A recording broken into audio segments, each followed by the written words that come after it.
आप सभी का नमस्कार, मंगल हो। यहाँ पर लॉकडाउन पीरियड में मेरे से अलग अलग समय पे जो प्रश्न पूछे गए हैं, जिज्ञासाएं रखी हैं, उसका मैं आपको जवाब दे रहा हूँ। प्रश्न काफ़ी ज़्यादा हो गए तो इसलिए मैं टुकड़े टुकड़े में कर रहा हूँ। 2 या 3 प्रश्न उठा रहा हूँ, इससे ज़्यादा नहीं उठा रहा मैं।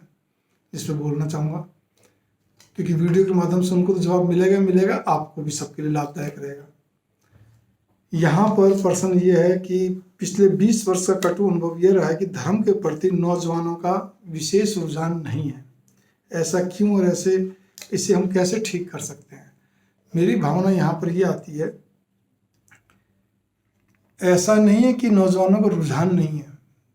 अब इसमें बहुत नौजवान कहते हैं रुझान वाले हैं, लेकिन ये भी उतना ही सच है कि विशेष नहीं है, क्योंकि कुछ तो माहौल ऐसा है,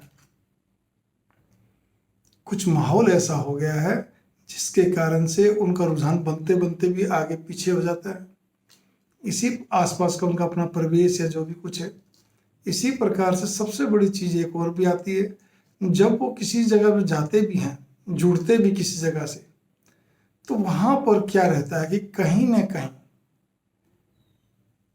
ऊपर वाले महाराज जी के बजाय कोई नीचे वाले होंगे और उससे नीचे वाले होंगे कहीं ना कहीं, क्योंकि बराबर तो आप बड़े महाराज से नहीं मिल पाते। कई बार तो भीड़ भी होती है, कई बार नहीं नंबर आते, जो भी कुछ कारणवश हो, या हमें कोई बात उनकी उतनी समझ में नहीं आती, हम दोबारा पूछना चाहते हैं तो उनसे एडजस्टमेंट नहीं होती, हम दूर बैठे हो, क्या पूछेंगे उनसे, ठीक है ना। तो उत्तर कौन देते हैं? जो फोन उठाने वाले होते हैं, मतलब फिर वो किसी छोटे महाराज के जिम्मे लगाते हैं जो भी है।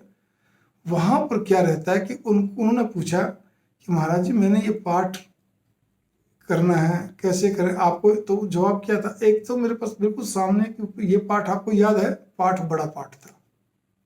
बोले नहीं। बोले पहले आप पाठ याद करो।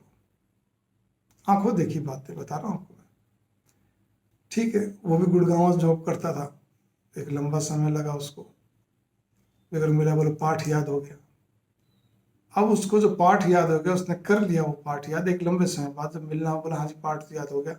फिर उसने बताया कि महाराज जी ने तो क्या कहते हैं, फिर जब पाठ याद हो गया, बोले मैंने पूरा सुना दिया। उन्होंने कहा जब सुबह आप 6 बजे से पहले पहले उठना है आपको, आप नियम बनाइए 5 बजे का, नहीं तो हद से हद 5:30 6 बजे तो उठना ही उठना है।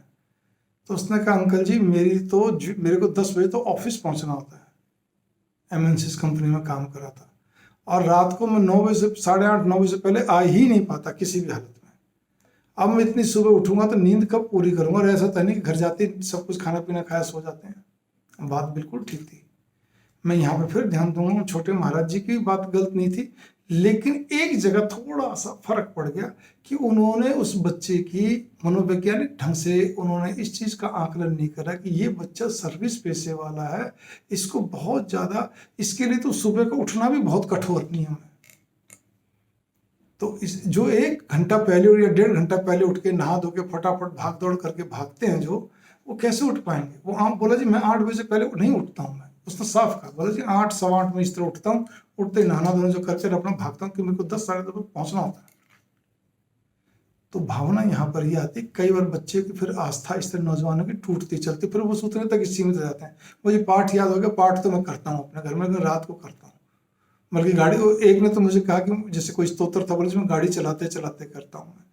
तो अब उस जगह मैं भी यम नियम का पाठ पढ़ाने लग जाऊँ तो बच्चा वहां से हट जाएगा, फिर वो जो जितना करा वो भी छूट जाएगा। इसलिए जो जुड़ा है उसको जुड़ने दीजिए, खासतौर पे किशोर बच्चे नौजवानों को चलने दीजिए, अपना आप समझ जाएंगे वो धीरे धीरे करके क्या अच्छा और हमें किसमें ज्यादा लाभ और कैसे क्या करना है। एक और उनकी आस्था बहुत मजबूत नींव हो जानी चाहिए। फिर वो आपका प्रवचन सुन सुन के वैसे उनके दिमाग में नहीं हमें ऐसा करना है, ऐसे करना है, ऐसे करना है, ये चीजें। इसी प्रकार से यहाँ पर फिर दूसरी चीज आती है आपकी, इसको तो मैं बस इतने में पहले मैं समाप्त करना चाहता हूँ कि नौजवानों की रुचि बनाने के लिए पहले तो हम लोगों को सरल बनना चाहिए, और हमारा सरल बना हुआ ही उनको क्या कहते हैं रुचिकर होगा, और तभी वो धीरे धीरे आगे इसमें गहनता से उतरेंगे। हमें मनोवैज्ञानिक ढंग से चलना पड़ेगा। इसी के साथ ही नमस्कार, मंगल हो। हाँ, उनके आगे आप अच्छे अच्छे ग्रंथ ला के रख दीजिए, आप मंगवा के रख दीजिए। आप क्या कहते हैं गहराई से जो ग्रंथ होते हैं, छोटी छोटी किताबें नहीं, गहरे ग्रंथ, ठीक है ना। जैसे कि आपका गीता प्रेस के ग्रंथ हैं, आपके बड़े बड़े, आपके चौखंबा प्रकाशन के हैं, विश्वविद्यालय प्रकाशन से बनारस के हैं, और भी बड़ी बड़ी अच्छे ग्रंथ जो कंपनियों के हैं, आप लाके उनके लिए मंगवाइए, रखिए। ताकि वो पढ़ेंगे समय लगा के। अगर किसी बच्चे के पास केवल पूरे दिन में मात्र 15 से 20 मिनट मिलते हैं तो भी उस ग्रंथ को पढ़ेगा तो अच्छा रहेगा, बढ़िया रहेगा। यहाँ पे थोड़ा सा मैं एक चीज़ और कहना चाहूँगा, प्लीज़ कृपया करके विकिपीडिया का यूज धर्म ग्रंथों के मामले में तो कम से कम ना करें, क्योंकि उसमें कई जगह एडिटिंग कोई भी कर सकता है। ये मुझे बहुत देर में मालूम पड़ा था, तो अब मैं सबको ये बोलता हूँ, ठीक है ना। यहाँ पर इस चीज़ पे गौर कर लीजिए। और घरे ग्रंथ खंगालने से ही मेरे प्यारे नौजवानों आपको तभी समझ में आएगा कि सनातन वैदिक धर्म है क्या। ये आगम तंत्रों से संबंधित है, निगम वेदों से संबंधित है, इनका समन्वय है।